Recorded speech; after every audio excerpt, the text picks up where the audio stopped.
Selamat siang pemirsa, halo Sobat Tani. Pernahkah Anda membayangkan bahwa dari satu butir padi yang saat ini telah menjadi nasi di atas meja makan Anda adalah hasil dari suatu proses yang panjang? Dan pernahkah Anda mengira bahwa mungkin di balik ini semua ada keterlibatan dari tangan-tangan kotor sebelumnya? Hal ini seringkali luput dari perhatian kita, yakni mengenai integritas dan kejujuran. Oleh karena itu, saya, Naura, akan mengajak Anda semua untuk menggali bagaimana pemahaman mereka akan anti korupsi yang sebenarnya terjadi di lapangan. Oleh karena itu, pada kesempatan kali ini, kami menghadirkan dua informan penting dari wilayah yang berbeda, yakni buruh tani dari wilayah Jubuk dan buruh tani dari wilayah Balung.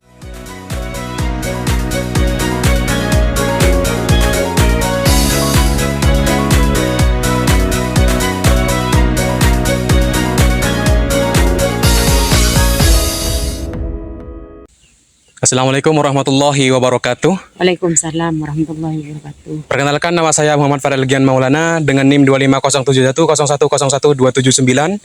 Saya akan bertanya tentang edukasi tentang anti korupsi kepada ibu petani yang ada di sini.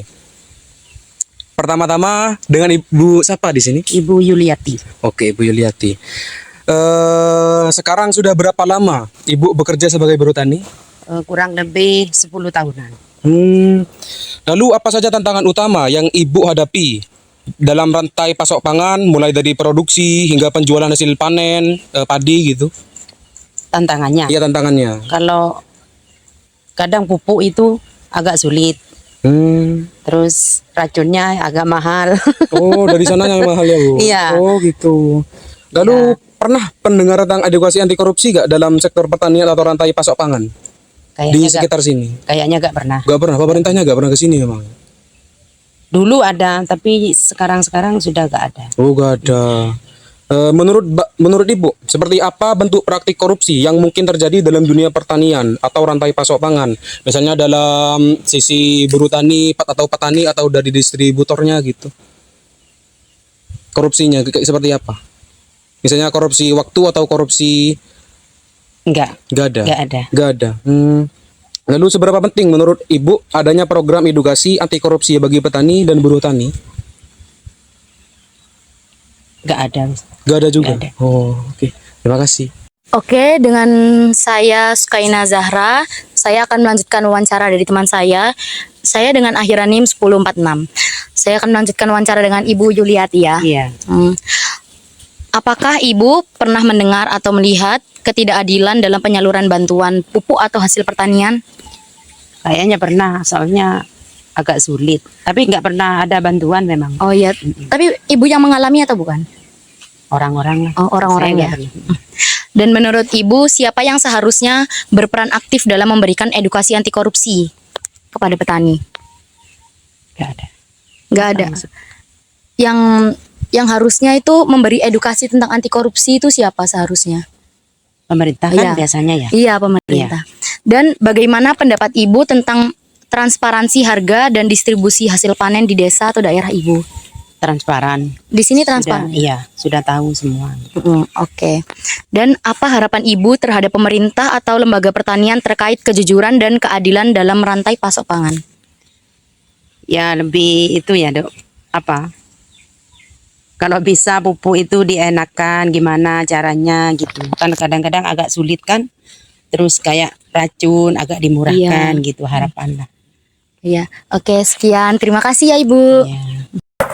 Baik, halo semuanya. Perkenalkan saya Nugroho Gita Pangestu dengan akhiran NIM 251021. Di sini kita bersama salah satu buruh tani dengan ibu bernama Bu Yayu. Bu Yayu. Di sini teman-teman kita berada di Kecamatan Balung. Balung di sini saya akan mewawancarai jenengan terkait beberapa pertanyaan. Yang pertama, sudah berapa lama jenengan bekerja sebagai buruh tani? 20 tahun. Sudah 20 tahun. Iya. Kemudian apa saja sih tantangan selama 20 tahun itu dalam sistem rantai pangan pertanian? Itu tantangannya wereng, teko situ toh. Berarti seperti sejenis hama seperti itu. Iya, iya. Oh. Kemudian apakah Bapak atau Ibu seperti apa bentuk praktik korupsi yang mungkin terjadi dalam pertanian? Kalau saya ya tidak pernah korupsi ya. Tapi kepraktiknya kemungkinan apa mungkin jenengan tahu? Tidak ada kalau saya kan saya ngelola itu sawah sendiri gitu. Tapi monggo. Tapi apa jenengan pernah mendengar terkait anti korupsi dalam sektor pertanian? Tidak ada kalau Nggak ada. Ya. Kemudian seberapa penting menurut jenengan program edukasi anti korupsi bagi petani dan buruh tani? Ya apa ya jawabannya ya? Monggo pun Bu dijawab. Ya, Sebisanya. ya sebisanya kalau sini tidak ada Wak, yang korupsi gitu. Iya. Ya kurang apa beli gitu kan di sini itu sawahnya diolah sendiri ndak di apa ya? Ndak di apa ya? Kayak orang Jawa dikedokno gitu apa? Jadi pemilik yang lain itu Bu? Iya. Oh, jadi milik pribadi. Iya. Oh, siap. Ini pun beberapa pertanyaan itu. Terima kasih Bu.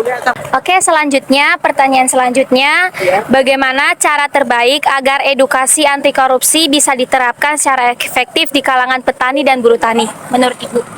Kalau di sini ndak ada yang korupsi, Mbak. Baik-baik aja. Baik-baik.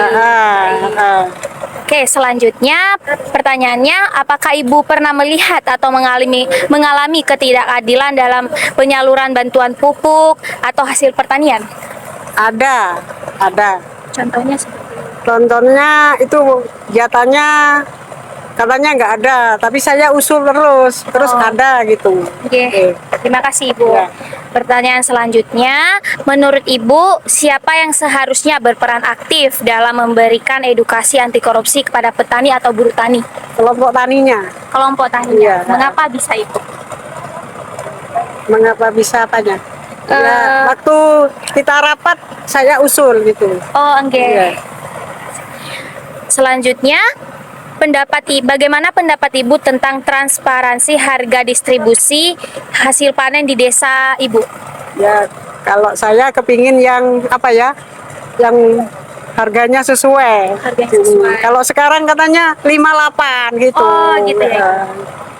Yang terakhir ya Ibu, Ya. terakhir apa harapan Ibu terhadap pemerintah atau lembaga pertanian terkait kejujuran dan keadilan dalam rangkai pasok pangan Ya, harganya harus sesuai lah itu. dengan ekonomi Iya, buruh tani? iya.